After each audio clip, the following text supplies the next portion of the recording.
21대 대선이 하루 앞으로 다가왔습니다. 오늘 밤 자정이면은 공식 선거 운동도 끝납니다. 평일에 치러진 사전투표는 역대 2위의 투표율을 기록했습니다. 선거 막판 여러 설화가 표심에 어떤 영향을 미쳤을지도 궁금합니다. 여론조사 전문가 윤희웅 오피니언즈 대표와 함께 21대 대선 전국 짚어봅니다. 어서 오십시오. 네, 안녕하십니까. 어서 오십시오, 대표님. 네. 굉장히 길다고 생각을 하고 언제 끝나나 싶었는데 정말 끝나는 날이 오긴 오네요. 네. 오늘 이제 공식 선거 운동이 끝나고요. 자정까지죠. 네. 이제 마지막 유세를 하게 되는데 마지막 유세 장소들 많이 고심을 한 것 같아요. 어떻게 네. 보셨습니까? 맞습니다. 되게 이제 마지막 매우 상징적인 것이기 때문에 네. 피날레를 어느 곳에서 끝내느냐에 따라서 그 후보가 지금까지 해왔던 모든 캠페인에서 중점을 두었던 부분, 그리고 유권자에게 표심을 행사할 때 좀 강조를 할 부분에 대해서 그 마지막 피날레 유세 장소가 상당히 많은 것을 보여주는 것이거든요. 네. 그래서 후보들이 이제 그것을 굉장히 고심을 하게 됩니다. 이제 후보의 일정과 함께. 그래서 오늘 보게 되면 이제 후보들 여러 가지 이제 서울의 여의도 이재명 후보는 이제 여의도 공원으로 정했고요. 김문수 후보는 이제 광화문 옆에 서울시청 앞 광장으로 정했고, 지난번 윤석열 이제 후보도 여기서 이제 마지막 유세를 한 것으로 이제 알려져 있고요. 이준석 후보는 이제 대구에서 경기도에서 하지 않을까라는 이제 시각도 있었는데 대구에서 마지막 이제 유세를 하게 됩니다. 권영국 후보도 서울 이제 종로 보신각 주변에서 하는 것으로 이제 알려져 있는데요. 대개 이제 마지막 유세를 하는 것은 이제 1차적인 것은 유권자들이 많이 모일 수 있는, 지지자들이 많이 모일 수 있는 곳이 이제 기본적으로 되면서 어떠한 의미를 갖는 것, 이렇게 이제 두 가지 점에서 많이 이제 선택을 하게 됩니다. 아마도 이제 이재명 후보는 이번 선거를 이제 야당 입장에서 계엄과 이제 대통령 탄핵으로 실시된 것이기 때문에 대선이 사실은 원래는 미래의 대한민국을 누가 더 잘 이끌어갈 것인가라고 하는 이른바 전망투표 이루어진다라고 얘기하지만, 야당 입장에서는 이번 선거를 이전 정권에 대한 평가, 냉정한 평가 나아가서 어떤 심판 선거라고 하는 이제 의미 부여를 하고 있습니다. 그러니까 그러면 그때 계엄에 대해서 반대했던 사람들이 국민들이 많이 모였던 곳이 이제 여의도이기 때문에 그런 이제 의미를 이제 연결지어서 이제 여의도로 정한 것으로 이제 보여지고요. 그다음에 또 반대로 김문수 후보 같은 경우에는 뭐 대한민국의 이제 상징적인 곳 광화문 그 옆에 이제 시청광장에서 또 어떤 이제 지난번에 있었던 이제 탄핵에 대한 뭐 이런 데 입장들 이제 여권과 입장을 같이 했던 이제 국민들 많이 모였던 장소이기 때문에 또 이런 연결지어서 장소를 한 것으로 보이고요. 이준석 후보는 앞으로 본인이 어쨌든 이제 보수의 미래다라고 하는 점을 좀 강조하고 싶고, 이제 이번 선거의 어떤 승패 여부를 떠나서 그래서 보수의 심장이라고 하는 이제 대구에 마지막 유세를 함으로써 이제 이후에 보수의 중심으로 좀 서고 싶다라고 하는 어떤 의지를 좀 피력한 그런 의미로 이제 해석할 수 있을 것 같습니다. 후보들이 선택한 피날레 유세 장소에 담긴 상징적인 의미를 짚어주셨고요. 한 명 한 명 이제 좀 짚어보겠습니다. 이재명 후보 유세 현장에 김혜경 여사 모습을 찾아보기가 참 쉽지가 않았습니다. 그간 좀 조용한 행보를 보였었는데 마지막 유세에 등장하게 될까요? 뭐 알 수 없는 일이죠. 사실은 이제 원래 이제 대한민국에서 이제 유세를 할 경우에는 후보와 후보의 이제 배우자가 공동 이제 유세하는 경우들 이제 많이 보여져 왔고 일반적인 것이긴 할 텐데, 그리고 이제 상당히 이제 앞서 가고 있었던 그런 상황임에도 불구하고 김혜경 여사가 유세장에 같이 나오는 경우들은 사실은 이제 많이 보기 힘들었습니다. 그래서 별도로 이제 뭐 방금 이제 화면에서 보시는 것처럼 어떤 종교계라든가 이런 행사들에 있어서 참석하는 경우들 이제 볼 수는 있었거든요, 유세 기간 동안. 하지만 굉장히 이제 적극적인 이제 이런 캠페인에 참여하는 모습은 아니었습니다. 아마도 이제 김혜경 여사 관련해서 이제 재판들 이제 이어지고 있는 상황들, 이런 논란들이 있는 상황이기 때문에 이제 노출도 빈도가 높아지게 되면 또 반대쪽 캠프에서 여러 정치적인 또 공세의 소재로 활용될 수 있는 점, 그런 것들은 또 선거 운동 과정에서 캠페인에 이제 부정적인 요인으로 판단이 네. 아마 내부에서 했을 것으로 보여집니다. 그래서 최소한도로 참여하면서 왜냐면 아주 얼굴도 보이지 않게 되면 또 대한민국 정서에서 그것도 좀 부정적으로 그렇죠. 또 비춰질 예. 수 있는 것이기 때문에 최소한도로 하는 것을 아마 기조로 삼아서 이렇게 한 것이라고 보이는데요. 방금 말씀하신 대로 이제 마지막 유세는 굉장히 사실은 의미가 네. 있어서 그동안 이제 선거 후보의 선거 운동을 지원해줬던 사람, 또 이번 선거에서 어쨌든 의미가 있는 사람들이 마지막 이제 유세 연단에 올라서 같이 손을 흔들고 하는 부분들을 이제 보여주는 것이 이제 과거의 사례이긴 한 것인데 김영영 여사도 이제 마지막에 나올 수 있을지 부분은 아무튼 오늘 이후 상황들 봐야 될 것 같습니다. 내일 봐야 될 것 같습니다. 네. 반대로 김문수 후보는 설란영 여사께서 열심히 네. 유세를 하긴 했는데 막상 당내 인사들이 유세에 오히려 소극적이었던 것 같아요. 예를 들어서 한덕수 전 총리라든지 네. 이번 마지막 피날레에 한덕수 전 총리, 한동훈 전 대표 같이 한 자리에 서게 될 가능성 어떻게 보십니까? 원래는 사실은 같이 서는 것이 예. 매우 자연스러운 그렇죠. 것이고 이제 필요한 일이긴 합니다. 지금 이제 김문수 후보는 추격을 하고 있는 중이긴 할 텐데 이제 계속 좀 이제 이전과 좀 달랐던 부분들은 그래도 이제 뭐 진보 진영의 후보는 진보 진영을 충분하게 유권자들을 흡수를 하고 또 네. 보수 진영의 후보는 보수층들을 충분하게 결집을 시키고 그런 다음에 이제 중도층에 누가 더 소구하느냐라고 하는 캠페인을 벌이는 것이 이제 일반적입니다. 근데 김문수 후보 같은 경우에는 뭐 이번 선거가 이제 조기 대선으로 치러지게 된 이유가 어쨌든 여권의 이제 악재로 예. 있었던 사항들로 인해서 전개된 것이다 보니까 보수층들이 충분하게 이제 결집이 되지 못한다라고 하는 평가들이 좀 많이 있었습니다. 예. 그래서 뭐 윤석열 전 대통령에 대한 이제 입장에 따라서 그렇죠. 또 지지층들도 예. 생각이 다를 수 있는 네네네. 것이니까요. 근데 이제 김문수 후보가 가지고 있었던 이제 뭐 탄핵에 대한 생각이나 또는 윤 전 대통령에 대한 생각 이런 것과 다르게 생각하는 국민의힘 여권 지지층들도 있는 것이거든요. 예. 그럼 그런 층들을 흡수하기 위해서는 또 다른 생각의 지지를 받았던 이제 경선 때 경쟁했던 후보들 외에 또 한덕수 전 총리도 상당히 단일화 이제 논의가 자본이 이루어졌던 컸죠. 것이니까 예. 같이 이제 캠페인에 적극 참여해서 그 보수층, 국민의힘 전통적 지지층들을 결집하는 것이 선거 캠페인상 매우 필요한 상황이었는데 그 과정에서 보게 되면 이제 한동훈 전 대표도 좀 뒤늦게 이제 캠페인에 참여한 측면들이 있었고, 그다음에 경선 과정에서 있었던 이제 홍준표 전 대구시장도 사실은 여러 메시지를 내서 이제 긍정적인 호응을 한 경우는 있지만 사실 캠페인에 참여하지는 않은 상황이었잖아요. 예, 예. 네. 그래서 지금 특별히 이제 주목되는 것이 한덕수 전 총리가 이제 마지막에는 같이 연단에 서는 모습을 보이는 것이냐. 캠프에서는 매우 이제 노력을 할 것으로 보이는데 마지막에도 이제 한덕수 전 총리가 적극적인 어떤 메시지를 내거나 공개적인 대외 행보를 하거나 하는 부분들을 지금까지 좀 자제해온 측면이 있어서 예. 마지막에도 좀 안 나오는 것 아니냐라고 하는 이제 시각 전망을 이제 해볼 수는 있을 것인데 아마 오늘까지도 뭐 캠프에서는 상당히 그것을 위해서 노력하지 않을까 생각됩니다. 네, 네, 네. 자, 사전투표 이야기 좀 해보겠습니다. 본투표에 앞서서 이틀간 치러졌었는데 역대 2위의 높은 투표율을 기록했습니다. 네. 이런 투표율이 높다는 것은 지금 각 당에서는 본인들에게 유리하다라고 해석을 하고 있는데 네. 어떻게 좀 평가하세요? 예, 일단은 뭐 그 각 당에서 유불리를 따지는 걸 떠나가지고 네.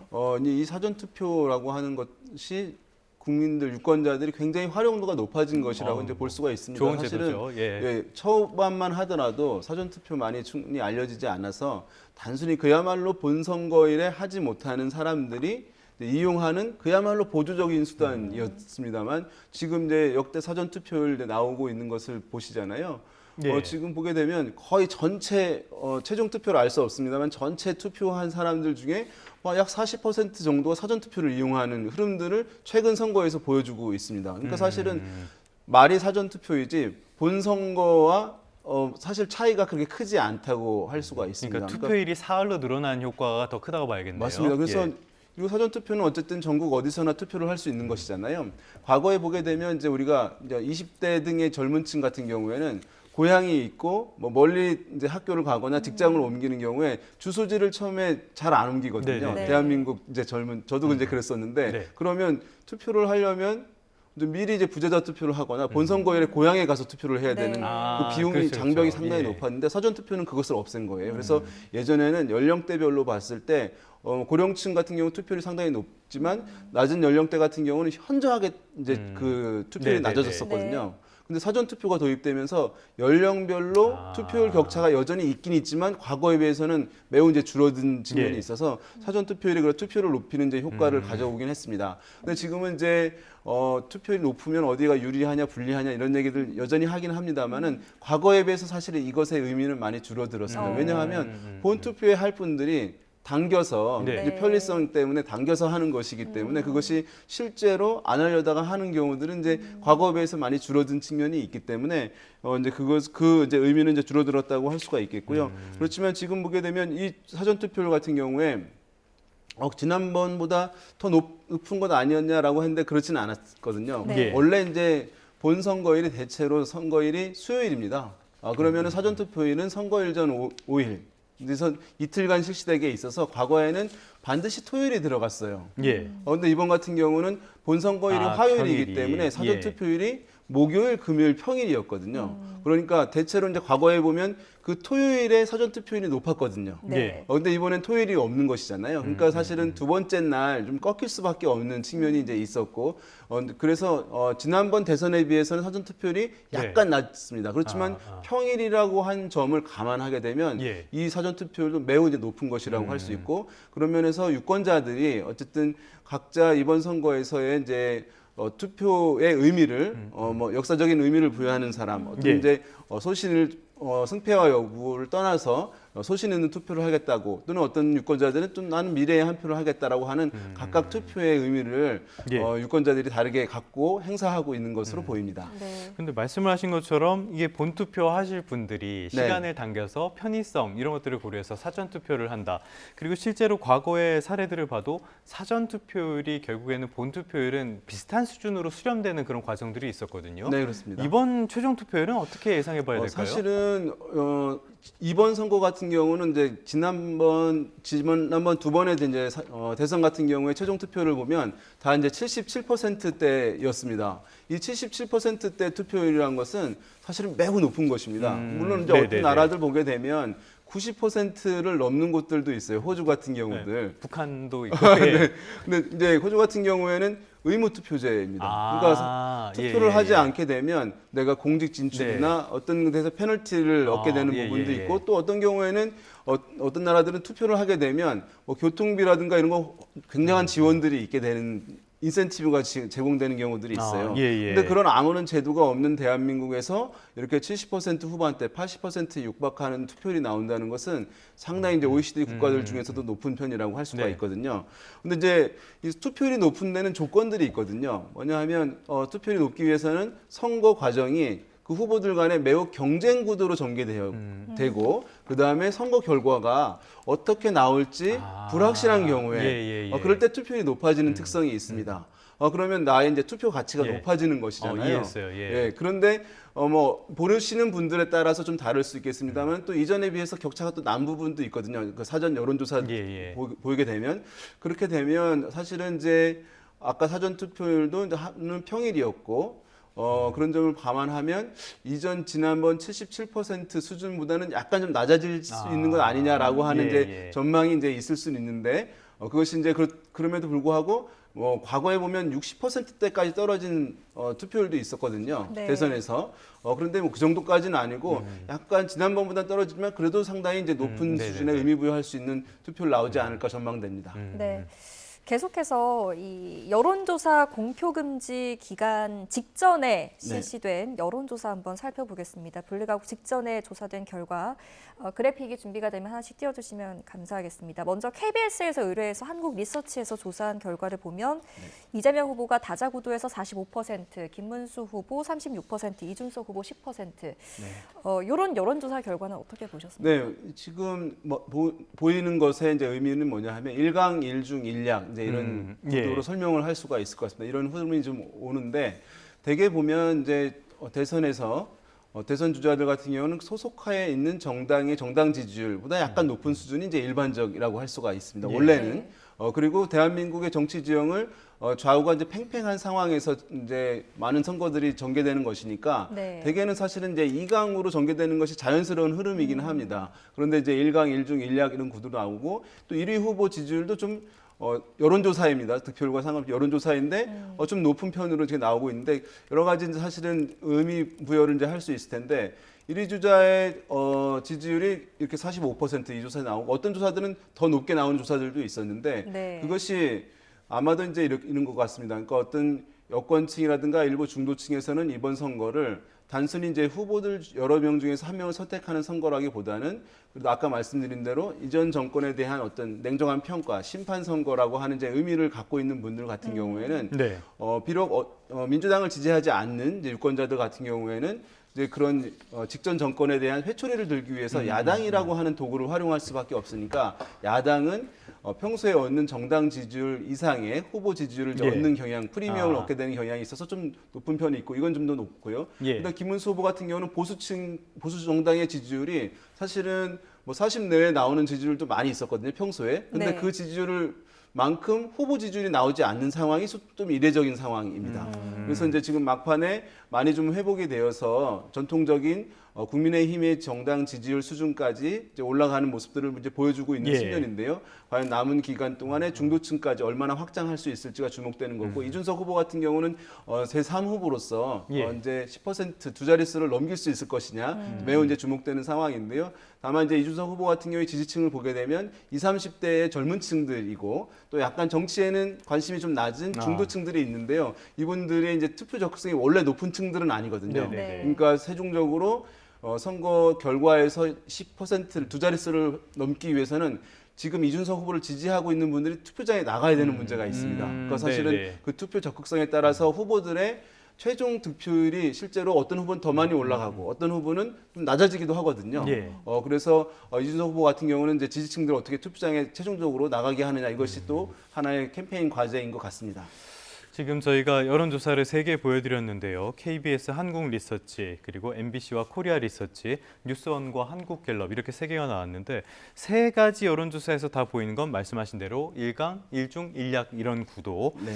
그런데 이 블랙아웃 전에 나온 여론조사 이 결과가 거의 최종 결과로 이어진다 이런 평가도 나오는데 실은 예. 뭐 변동성이 이제 있는 경우들도 있습니다. 그러니까 예. 사실은 과거에 2011년인가요? 이제 강원도지사 보궐선거가 있었거든요. 예. 네. 뭐 격차가 사실은 1위 후보, 2위 후보 10% 이상 차이가 났었어요. 근데 이제 뒤바뀌었습니다. 아, 네, 네. 근데 왜냐하면 앞서고 있는 후보가 이른바 이제 이 블랙아웃 기간 중에 예. 뭐 그 불법 콜센터 사건이라고 아. 대대적인 보도가 났어요. 예. 그러면서 이제 결과가 뒤바뀌었는데 이런 것처럼 어떤 이제 후보에게 굉장히 큰 악재가 예. 발생해서 전 국민이 알 정도로 알려지게 되면 사실 변동이 있을 수 있는 것인데 이런 게 없다고 한다면 네. 사실 이제 변동폭이 선거일이 다가오면 다가올수록 굉장히 줄어들 예, 수밖에 예, 예. 없습니다. 왜냐하면 유권자들이 마음을 바꿔야 되는 것이거든요. 그러니까 마음을 점점 정해가는 유권자들이 많아지는데 마음을 이제 바꾼다는 건 사실 어렵고 부동층 예. 같은 경우 일정 수준 이상의 비율이 있어야 사실 변화의 폭도 커지는 것인데 네. 부동층은 갈수록 줄어들게 됩니다.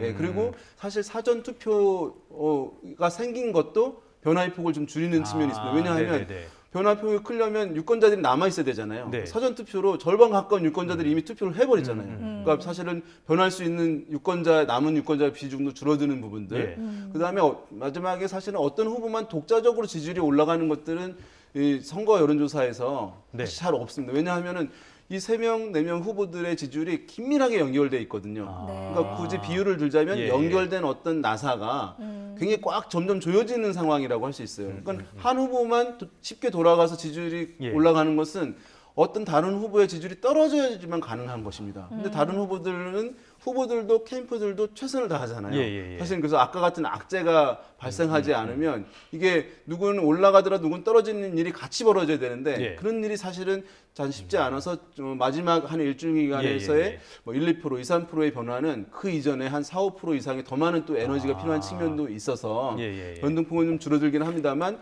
어쨌든 그래도 남은 기간 이제 변동 여지는 예. 완전히 이제 닫아놓을 수는 없는 것이겠죠. 네. 막판으로 갈수록 이 지지율의 변화는 쉽지 않을 것이다 말씀을 해주셨는데 이제 하루가 남았단 말이에요. 네네. 그렇기 때문에 정말 쉽지 않은 그런 지금까지 흐름이 변하기는 쉽지 않을 것 같은데 하루 남은 시점에서 변수 생각해 볼 수 있는 거는 일단은 범보수의 단일화가 아닐까 싶어요. 네. 가능성 있다고 보십니까?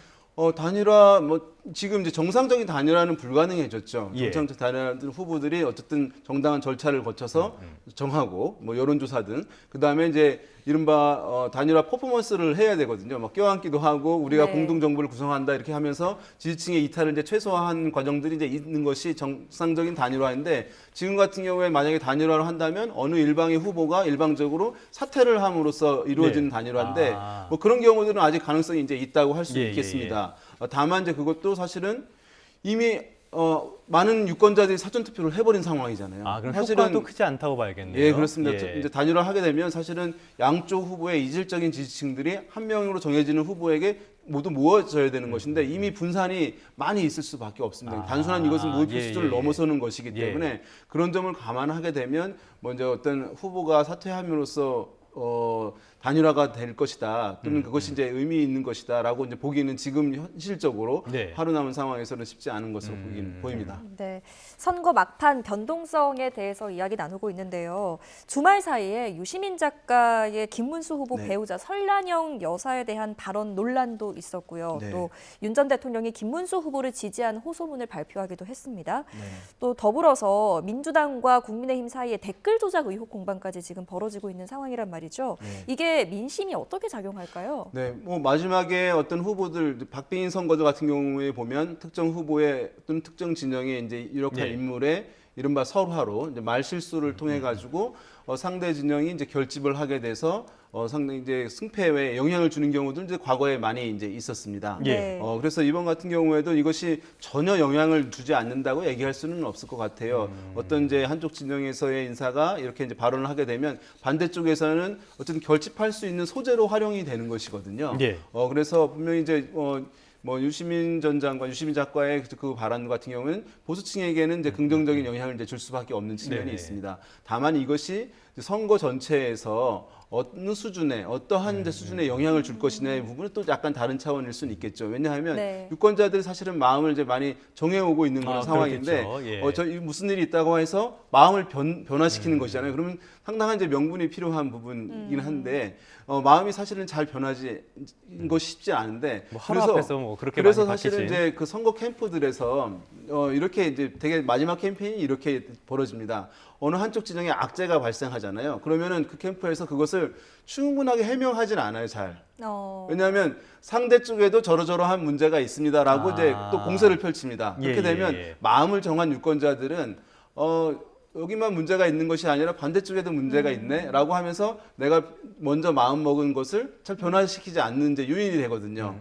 그래서 보게 되면 의도한 것은 아니겠습니다만은 최종 마지막에 벌어진 이제 지금 말씀하신 세 건의 사안들 보게 되면 네. 각 후보 진영에 유리하고 불리한 진영들이 그렇게 또 분포되어 있는 측면들이 있어요. 네네네네. 그렇게 되면 이것을 이제 유리한 부분에서 그 후보 캠프에서는 이것을 계속 부각을 네. 시키거든요. 유리한 것만. 네. 이제 또 상대 쪽에 불리한 부분을 공세로만 이제 하는 것이니까 지금 제가 봤을 때는 마지막에 서로 이제 공세를 주고받는 소재로 이제 활용됨으로 인해서 예. 아주 한쪽 진영의 한쪽 후보에만 완전히 유리하고 한쪽 후보에 완전히 불리하고 이런 국면이 아니라 서로 이제 유불리를 좀 더 분산돼서 나눠 갖는 그 정도 이제 모양새가 아닐까 생각됩니다. 어떻게 보면 플러스 마이너스 제로가 될 수가 있겠네요. 그렇습니다.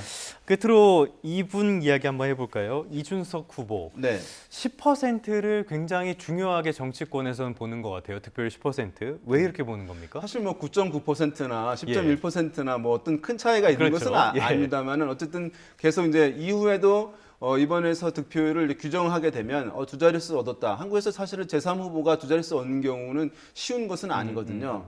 그리고 지금 현재 왜 주목되는 것이냐 하면 지금 이제 보수 진영이 또는 국민의힘이 사실은 이전에 비해서 이제 안정성이 상당히 예, 예. 약화되어 있는 상황이라고 할 수 있습니다. 네. 이제 왜냐하면 자체적으로 또 형성된 후보가 대선 후보가 된 것도 아니잖아요. 또 보수층도 분열도 제법 좀 노정되어 왔던 것을 우리가 이제 확인할 수 있었던 것인데요. 그래서 예. 새롭게 이후에 선거가 끝난 이후에 보수 진영의 를 대변할 수 있는, 결집시킬 수 있는 새로운 리더십이 어떤 인물들이 필요한 것인가라고 하는 논의가 중요하게 생각될 수밖에 없어요. 예, 예. 그러면 이준석 후보도 사실은 그 중에 새로 보수할 수 있는 인물이라는 점에서 10% 넘으면 더욱더 이제 주목을 받고 역할을 할 수 있지 않을까라는 점에서 10% 얘기를 하고 있는 것으로 보여집니다. 네. 민심은 이제 내일 드러나게 될 것 같습니다. 저희도 함께 지켜보도록 하겠습니다. 여기까지 듣겠습니다. 여론조사 전문가 윤희용 오피니언즈 대표와 함께했습니다. 잘 들었습니다. 고맙습니다.